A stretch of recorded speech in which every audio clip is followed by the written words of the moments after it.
Hi, I'm Brother Wheeler, and welcome back to Lesson Gems. Today we're talking about the Doctrinal Mastery lesson, Mosiah 2:41.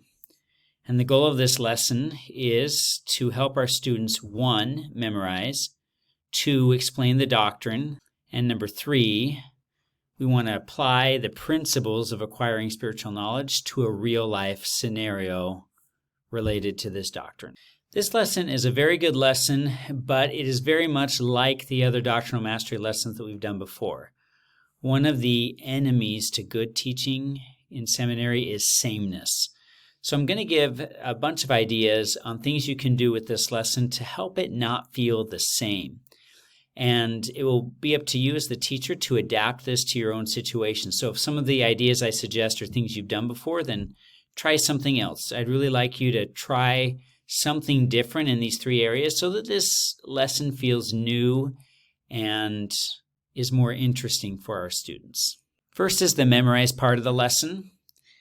In this part of the lesson, we're focusing on memorizing, and they suggest that you could invite students to draw or create a picture.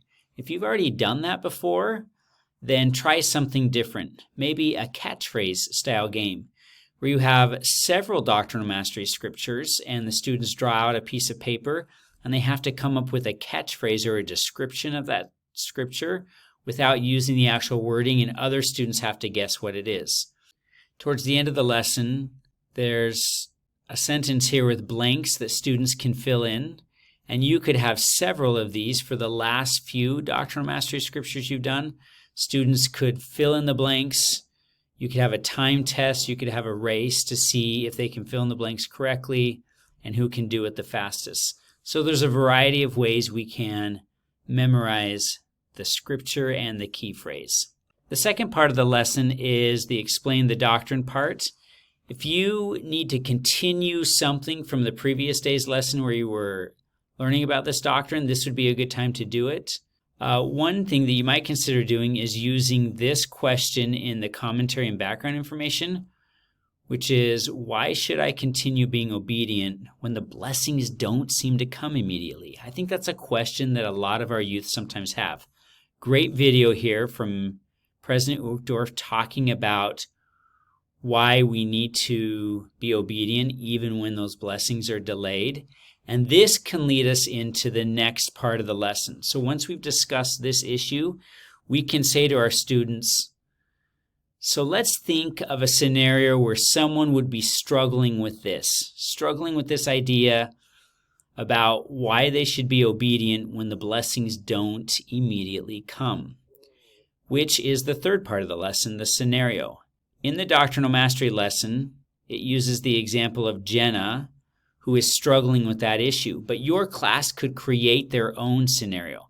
You could fill in the blank with someone's name from the class, or a friend, or a real-life situation that one of your students is actually facing. Then with that scenario, you're going to use the principles of acquiring spiritual knowledge to help your friend.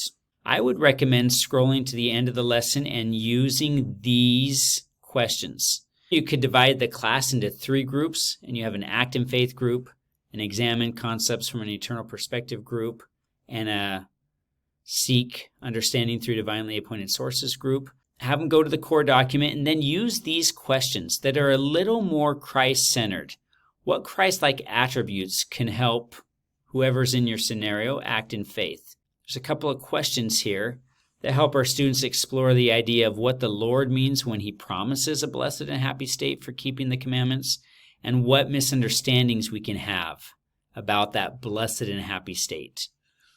And then for the group or person that's doing divinely appointed sources, this recommends that you go to the scriptures and find individuals who remained faithful to Jesus Christ or who exhibited Christ-like attributes during difficult moments.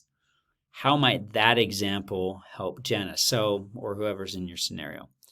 So with those couple of adjustments, I think we can make this Doctrinal Mastery lesson, which is great, a little different. And if the lesson's not the same, sometimes our students will engage in this more and be able to see how they can help their friends keep the commandments and look forward to blessings at a future time, and have more confidence that God is going to bless them as they are obedient to the commandments.